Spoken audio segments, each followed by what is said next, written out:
Alright, welcome everyone. We're Semblance of Sanity. I'm Caleb. I'm Jacob. And we're here for JoJo's Bizarre Adventure, Part 4, Episode 12. Alright. Red Hot Chili Peppers got away. Mm-hmm. Yes. And Joseph is on his way, still. Joseph is here, going to be here, very soon. Right. The big deal about all of this is that Okuyasu almost was, killed. Almost was killed. But thankfully, his arm got cut off. Yes. Thankfully, also, Crazy Diamond is a ridiculously cool stand. And basically provides an anchor point for the reality that it's interacting with and reparating, just providing reparations awesome. for. Yeah. So it's ridiculous. It's not like, oh, well, the bigger part of the body's over here, so it has to go over there. No, you come to my energy over here. Exactly. It's pretty awesome. And yeah, we know there was the whole Jotaro thing with the last episode, but hey, they're probably setting up for an even bigger awesome thing that they can do here in this next episode. So yeah, you ready? I am. All right, so without further ado, y'all, let's get into this.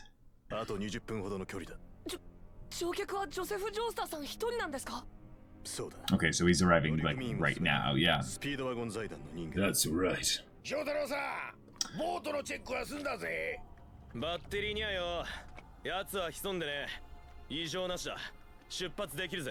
Are you sure you don't want to just have a rowboat and have Star Platinum just... Oda! Oh, Josuke, you're staying here. That's actually quite genius, yeah. Yeah.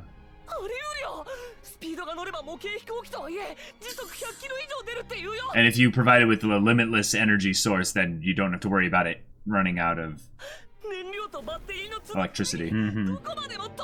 Yep, exactly. Yep, that too. Cool.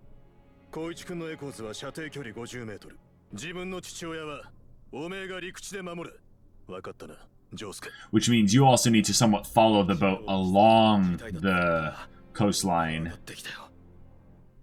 Because in a lot of ways, they have not only determined, they haven't determined whether or not Red Hot Chili Pepper stand users' range is extended based along, factors like whether or not he's, jacked into some kind of electric thing or what have you. So yeah, I get the feeling the range for Red Hot Chili Peppers is just based on the electrical aspect, and then from there it kind of has more or less unlimited range, or at least effective unlimited range within this town. But if that's the case, there's nothing they can do to fight it, because he could be anywhere in town. He would never need to move, right? So what I'm guessing is that on some level he has to have JoJo ni. I have to hit that part. But I'm guessing he does have to have some kind of range limitations, otherwise they would never be able to beat Red Hot Chili Pepper.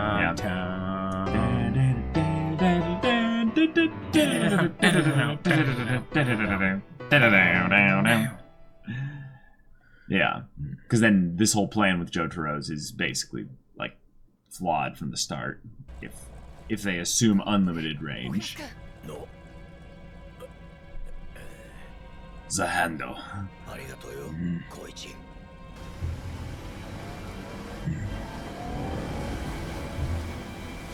Okay, you gotta use that Joestar passive perception of 30 and make sure that you don't miss this. It's right in front of you, right? Yeah. His sight's real bad. Oh, buddy. Oh, look at him. Just like Granieri now. Yeah. Josuke-kun, どうかした? 生まれてこの方会ったこともない男、いきなり父親だって言われてもよ。なんかな。That also might have been part of Jotaro's thing, is he doesn't want Josuke to see him before, it's the right time, Sure. Or at least right.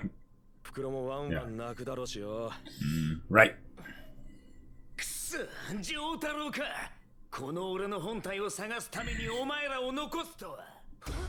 ラ Ha! Literally the exact thing. Oh my god! Wow.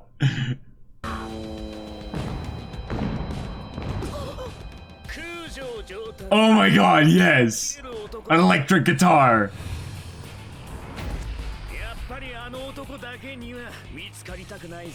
All right. I love this. It's sound, which means echoes will be. Oh. Yikes. Otoshi Akira, 19 years old. Bachelor? I love that he tells him his name, though. Yeah! Wow, they're not even hiding the musical influences now. No.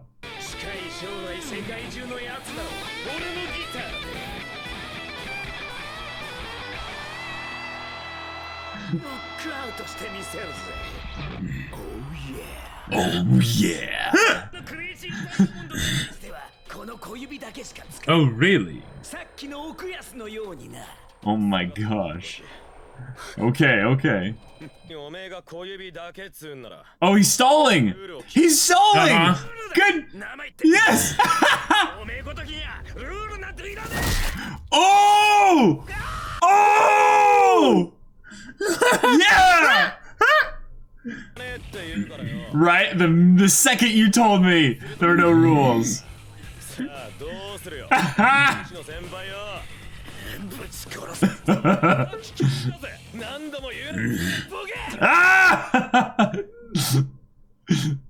Oh my gosh. He's feeling the song. Oh! Wow. Coolest stand users so far. Oh my god.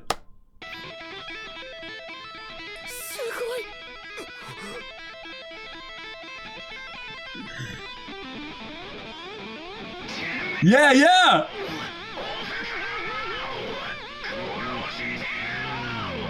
Whoa. Dang. Beautiful. Ask him to play Wonderful a 3-minute solo. song, maybe. Yeah, exactly. Oh! What?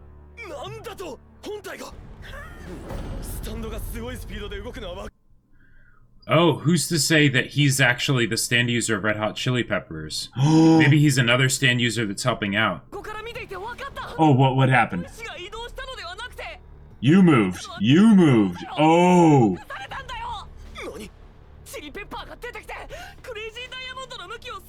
Whoa.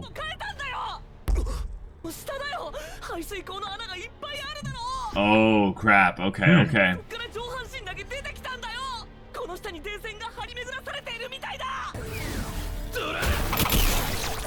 Oh, he's too slow. Okay.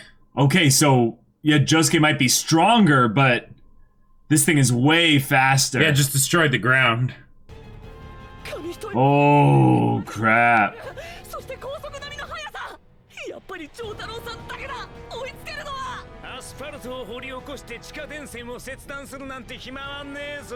But what if he destroyed all the wires and then repaired them into, say, like a loop or something? Oh! Jeez.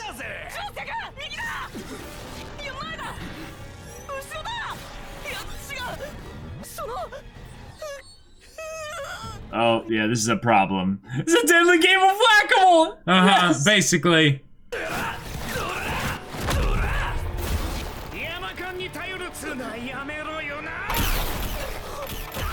Koichi, we need your stand. We need your stand. Set up some echoes. It's too fast.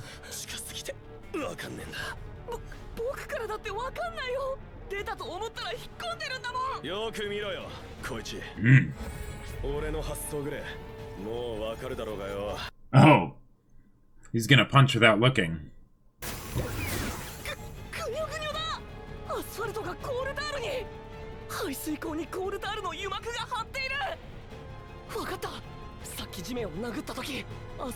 Oh. Okay. What? All right. Oh! Nice. That was great.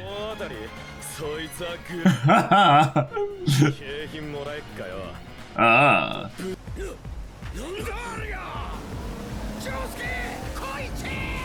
Yeah, full speed. Oh, dang. Wow. Okay. They were going for precision, now we're going for mass power. Uh-huh. Oh, is that what you call it? Okay.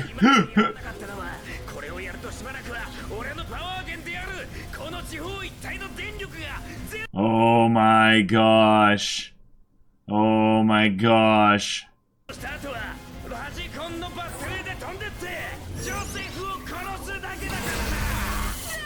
Whoa. Yeah. Just too fast. It's too fast. Jeez. Okay. Woo. Whoa. Okay. I like that we have a legitimately strong stand user now that I understand, like, should be able to beat him. But,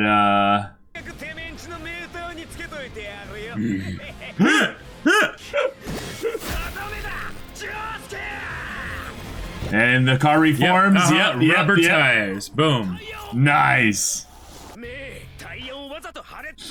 Brilliant.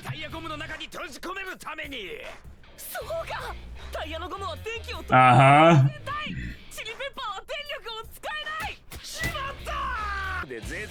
Is he just gonna recall it back to himself?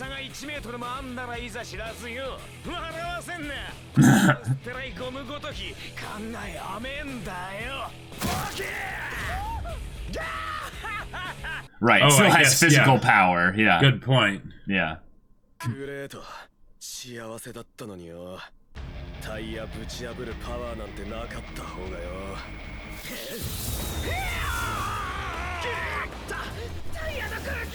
What? Oh, nice. Oh!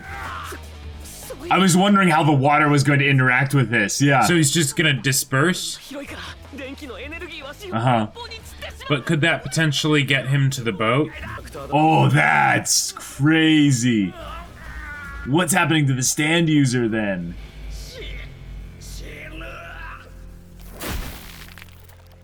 Oh, we're not gonna see that? Oh. I mean, I guess technically the stand still exists, it's just spread out, so maybe it wouldn't do any physical damage to him? Oh. Whoa. Maybe not. で君は名前は何というのかね。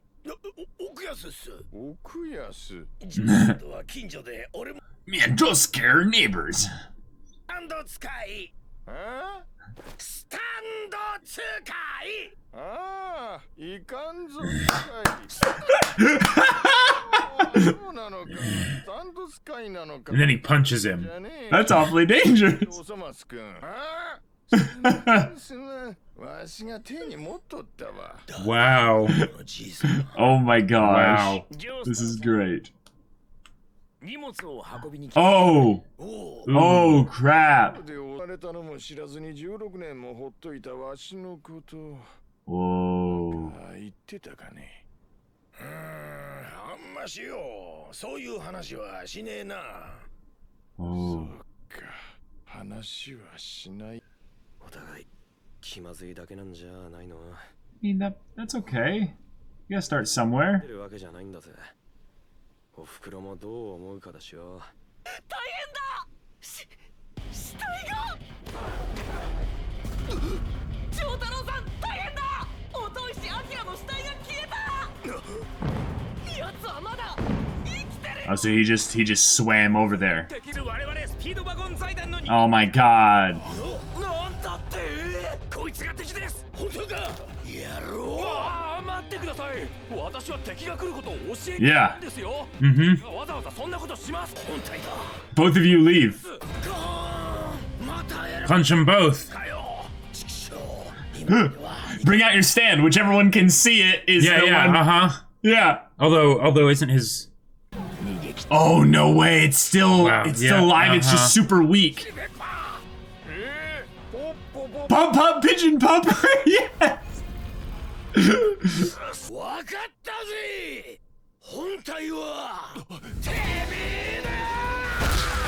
Whoa. Oh.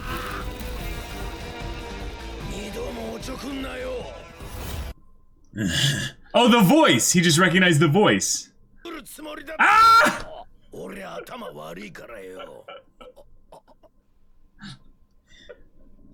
So he would have punched the other one immediately after that if it didn't work. Yeah. Yep. Hey, he has good. He has. Yeah, he knows. He's still smart. He's. Oh. Oh, that's cool. Yeah. That's actually sweet. The cane breaking, being like, I'll keep you up. It's okay. Yeah.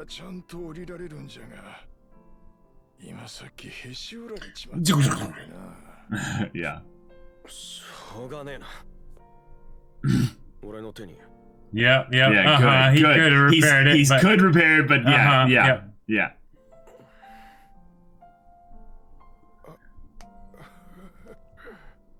Oh, it's amazing. Koichi's just like, Josuke, why don't you just repair the cane? What do you say? Oh my god. Okuyasu. Yeah. Shut up!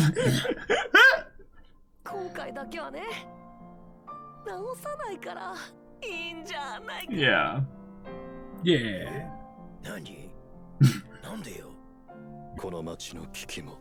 Oh no. A ring. Oh, is this the next? Oh! Oh! Okay. All right. Well, that's the threat from the beginning. The beginning. Yeah. Okay. All right. That's a little gross. Just a little bit. Like. Now that was a dude's hand, right? I don't know about the severed hand. No, not the severed hand. But I know that the other one seemed like a dude's hand. Yeah. The thing that I'm curious about is like when they showed the severed hand in the first episode. Remember, like the very beginning. I think it's a different hand. No, it's obviously a different hand for sure, but. I get to you. Oh, I want you out of nowhere. Okay, but it doesn't have to be. I gotta find out. Okay. Otherwise, it would have decomposed. I understand that, but for some reason, okay, I'll wait for the discussion. I'll wait for the discussion. And JoJo's logic, so that's true. Okay, that was a good episode. That was a good episode. They ended it well. They kind of did the whole "we'll take Jotaro away from the." But it made sense this time. It made sense because you'd want Jotaro, if anything, to be the one that would be closest to Joseph. Exactly. If it came down to a thing of, okay, who's just going to escort them the rest of the way there? Right, exactly. You'd want the strongest stand user there. Yep. And to be fair, Okuyasu is also pretty stupid strong. Okuyasu is pretty strong, but I think also a thing that might be why he's with Jotaro is because Jotaro can kind of keep him from doing something completely stupid, you know? Now, on the one hand, it would have been really good to have Josuke there, so that way, if something happened, they could also heal Joseph if that ended up going badly. But I think their point was that there was the minute the stand touched Joseph, he would dead. Instant kill him. There would be no there would be no comebacks there. Yep. But what a cool stand user! What a cool stand user! plays the guitar, because why not? Because his stand is Red Hot Chili Pepper. Right. So of course he wants to be a musician. Yep, totally. Maybe they're trying to make the point of like, Red Hot Chili Peppers isn't that great of a band, and that it's actually just trying to like knock off other stuff. No, that this guy, no, Jimi Hendrix is a legend. But like the guy could have been the lead of Red Hot Chili Peppers for all we know, as like a reference. And and like the way he became good at music was he had a stand this whole time. Yeah. I don't remember the look in my head when I think about the Red Hot Chili Peppers band. I don't think that guy doesn't really look like him in my head. Yeah, I know nothing about the Red Hot Chili Peppers. Oh, okay, gotcha. There was a few songs of theirs that I was a big fan of growing up, but yeah. Okay, so that I just gotta say that's just up there in the rule of cool and design. Yep. Like right up there with the Oingo Boingo brothers. Right, like because we didn't get any real much personality from this guy other than the fact that he likes music. So it's like that's a good thing to have. I mean, because most of the time it's just interaction with the stand, not the user. Right. But wow, making up for lost time, like. Because when I think about how long we've been dealing with this stand user, and yet we only found him and met him in this episode, this episode, and then he ended up getting defeated. Wow, yeah, that's pretty genius. Like to have him have such a bombastic and dramatic persona, it makes the whole thing very, very enjoyable. And given that Josuke actually had legitimate problems dealing with Red Hot Chili Pepper until he came up with the plan.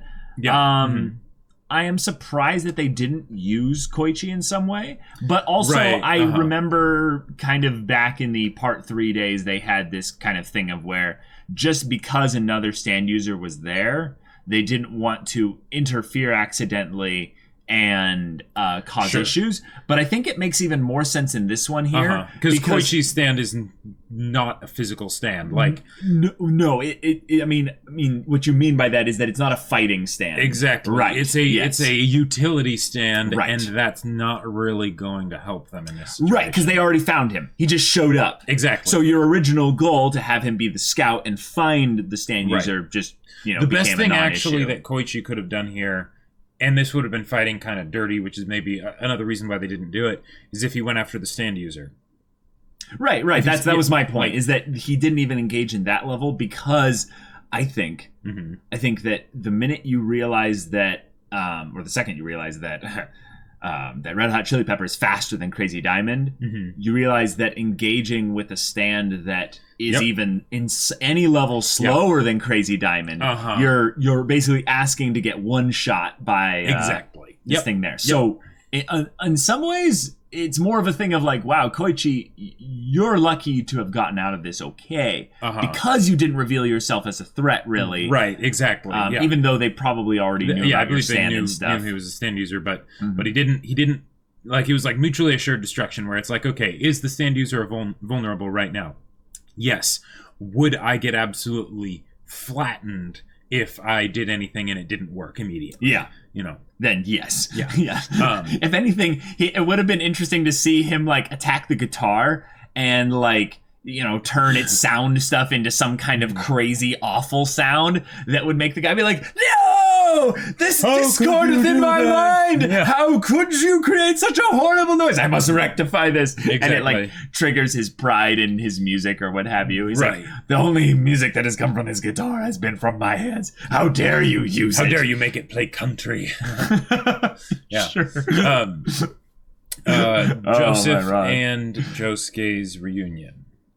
That was great. Yeah, that was awesome. Really wholesome. I've been wondering if they were going to go the route with Joseph of having him be the one that's actually the tsundere, but instead by having Josuke be the kind of the tsundere with the it's not like I wanted a dad all my life or anything baka, It was really sweet because I want that to be its own episode.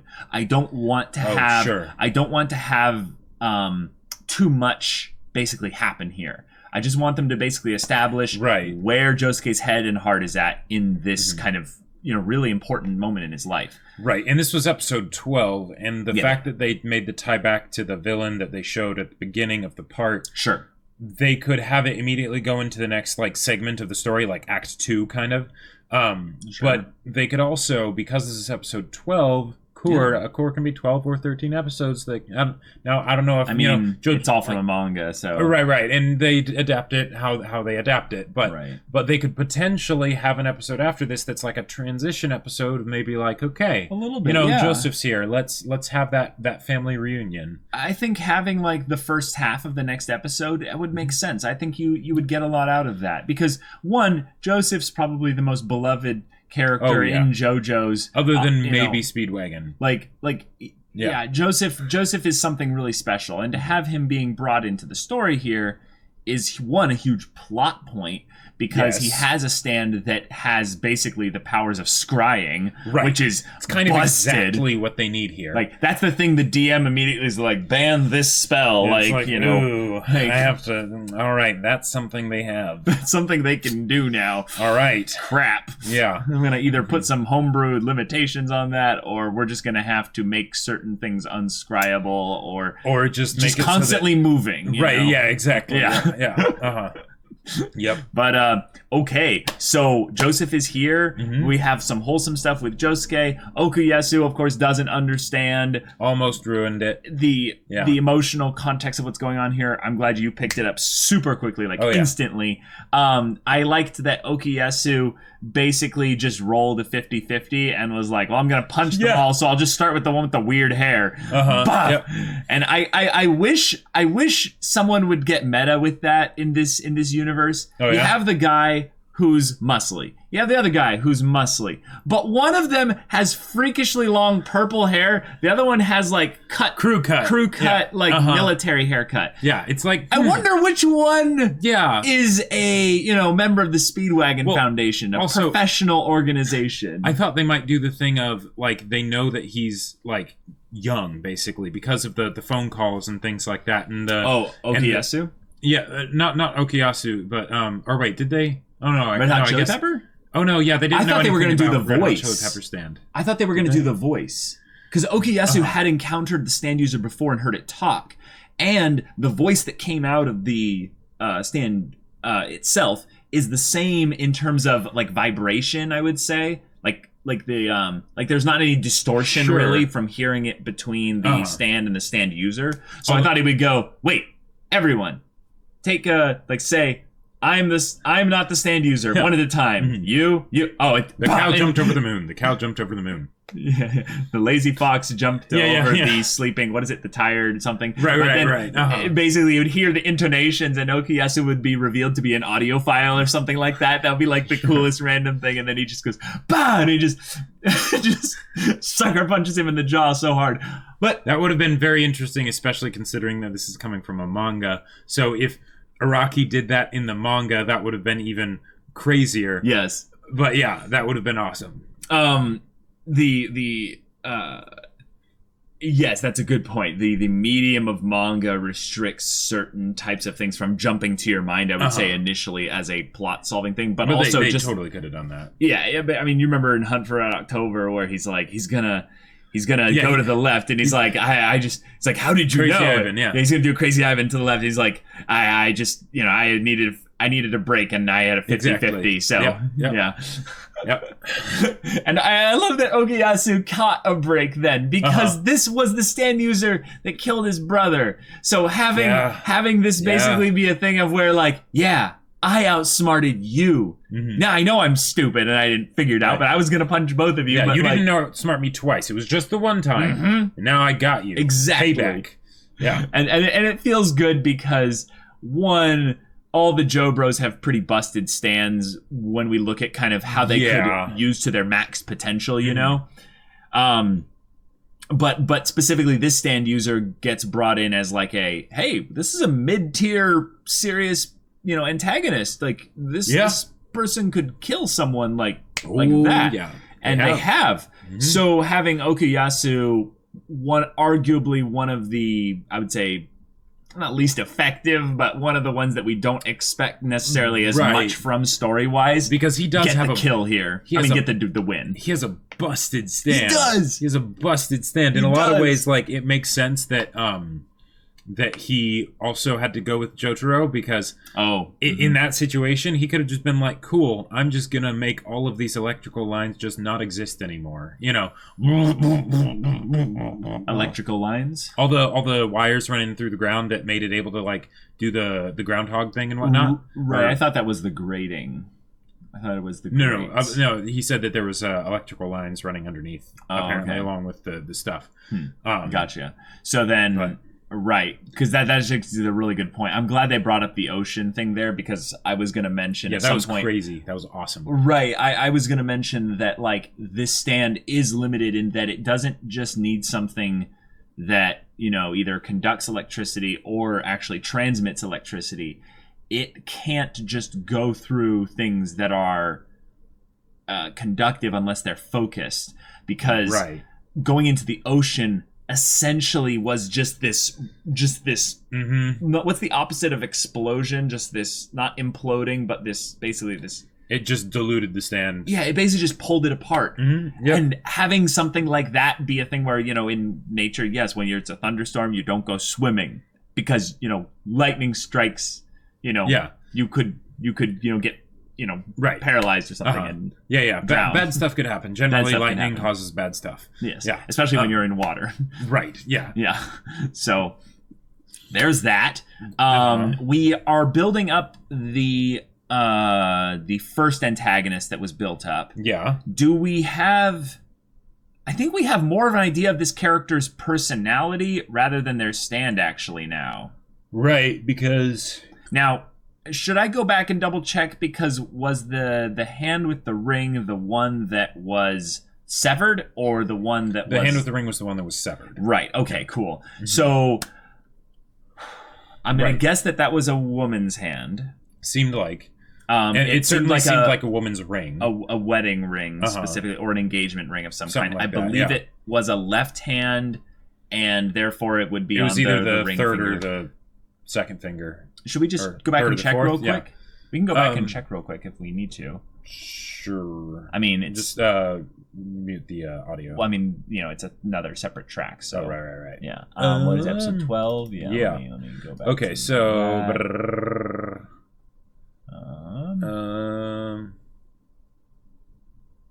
Okay, so it was the left hand, and it was a ring finger. Right. And then it was a bigger... Right, probably a dude's hand. And it has relatively good-sized, you know, knuckles and everything. But one of the other things that's... clean. Right. Nothing dirty or specific there. One of the other things that I would say is important here, though, is that if you look at it, it's a shower, right? And there's the you know, cut-off hand that's there. Yeah. The hand that picks it up is a left hand. Now, I guess that's kind of obvious but basically the other person is in a shower. Right. So this is it's not just that they cut off hands, but they keep the hands. Right. Like or they have some connection to the hands or something, because I could theoretically wrap my head around some crazy person that cuts off hands. Yes, right? Totally. Cutting off hands and taking a shower with them, though. Yeah, that seems a bit odd. Right. What my head immediately goes to is that in JoJo's, generally with characters like I'm just gonna pause on this part here.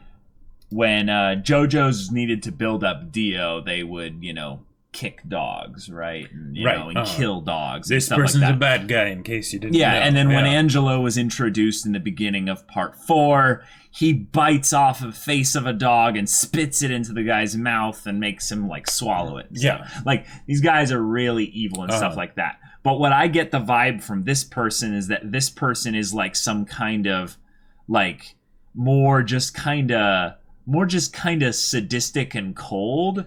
And the crazy part is how they interact with other people's bodies. So maybe almost like a Hannibal Lecter style. Yeah. Okay. Like not necessarily eating them, but something like that, where there's a physical interaction with the other bodies that's a gross kind of partial kind of violation of sorts. Like they do things with the rest of the body. Like, where's the rest of the body? Right, exactly. Why is there only the hand there? Yeah. I would not be surprised if this was also some kind of smaller stand user where they're basically obsessed with the like having like a trophy collection, you know, like the puppet people that would be in part 3. Yeah. The only thing that makes me think it's not a smaller scale stand user is because they're the one that was shown at the very beginning. Very beginning. I agree. And because of that, and the fact that they just do this little glimpse here, we might not even necessarily see them. Like if this is like following like a 3-act structure, you know, and this was Act 1, and then we've got Act 2, and then we've got Act 3. Mm-hmm. Act 2 might not even like have them in it. It might be just like building them up even more and stuff. Oh my god! You know what's even more subtly foreshadowing that whole Act 1, Act 2, Act 3? Echoes. Echoes, man. Oh.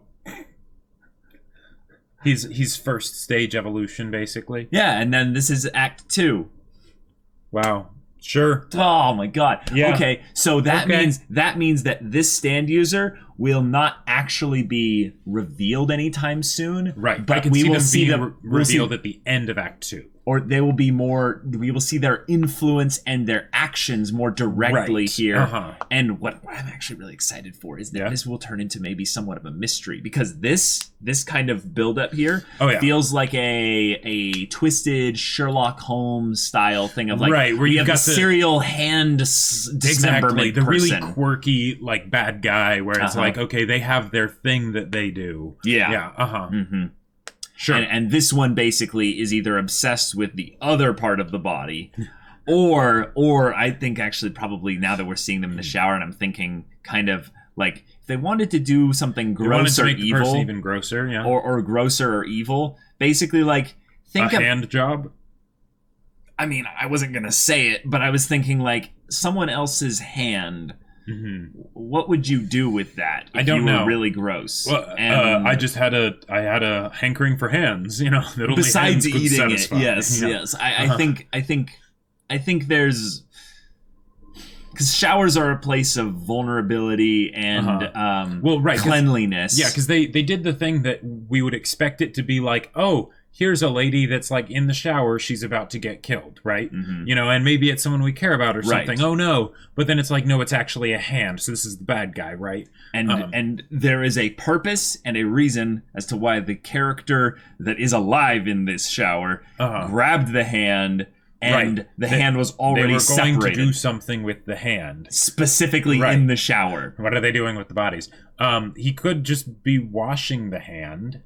Ooh, that's a good point. Because when I think about this, with how JoJo's sets up the bad guys, right? Mm-hmm. Usually, unless you're talking about Dio, right? Usually and even with Dio, he was just this way in part 1, really. In part 3, they wanted him to be rule of cool, right? So with the episodic stand users, they would make them really, really bad, right? Yeah. And then with Dio, they gave him rule of cool. Pillarmen, rule of cool. If they wanted to do something like that here, they could make it so that instead of having it be like something that's really crazy or terrifying or whatever, they try and give some level of like sophistication to it, kind of like the Hannibal Lecter style, right? Yeah, where it's like, I just thought of something. I'm not a monster. I just do this really weird thing. Right. Well, I think you're 100% right on that, because I just thought about like what the way that the hand picked up the other hand. There was this almost delicate nature of like, yes, great care being taken. Yes. I think that we're dealing with someone who has some kind of a control kind of freak complex, specifically with like making sure that things are in like a perfect order. And I'll bet you what this hand is actually just being used for is just to scrub themselves, basically.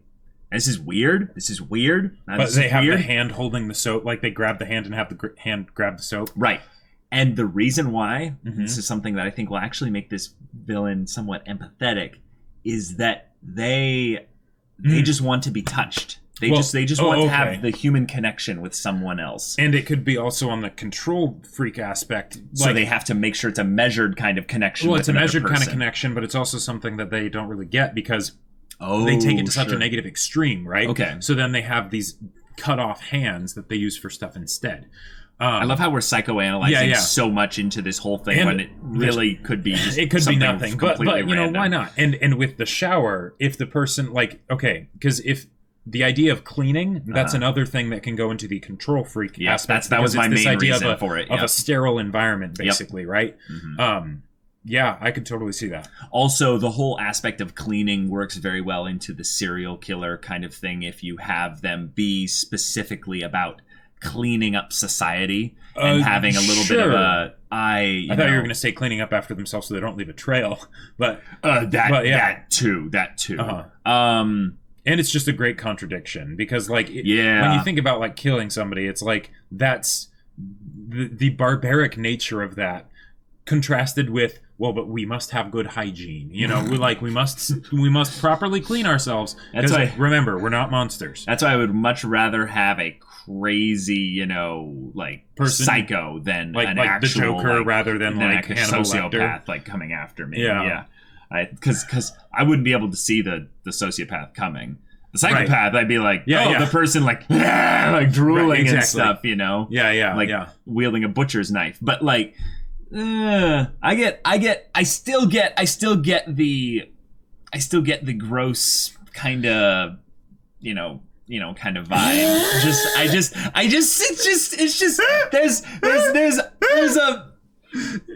There's a little bit of nope that's just I love that you started to do the motion for it. Yeah, I mean, I wasn't like you said it earlier. No, I know, but the pun must be made. I know, but I still hate it. Be made. But wow. Man. Wow. The reason why I think also that's kind of even on the table, by the way. No. The previous hand was on a table. Well done. I'm not even gonna pretend I set you up for that. Like that was well done. Is because Angelo was thrown at the beginning, and Angelo is basically like, oh yeah, that's that kind of evil, that kind of gross, just there. We throw that in there at the beginning. That's the chaotic, and get rid of it. And get rid of it, basically. What we're going to have in our antagonist is much more like cleverness and actual, like I would say, respect for the dangerous nature of the protagonist being OP as hell. I could see this person actually like going around Morio in like a suit and tie, like dressed to the nines, and they're on the top of their own world, right? Okay. And then it's like, because Dio as a vampire and in his palace with the women that are brought before him and everything, that's like he's just naked, basically. Right, exactly. Just constantly showing his back muscles. Right. Just like, yes. That's a very specific kind of sort of rule of cool, like top of the food chain, kind of a thing that they did with Dio. Okay. So I could see them doing the same thing, but basically in a different way, where he's at the top of sort of like the social ladder, maybe. And again, that's more of just kind of the whole Hannibal Lecter style of thing. Sure. So you have like a doctor or something. Yeah. Who's, handle. Oh, because here's the other thing: those hands are cleanly cut. Well.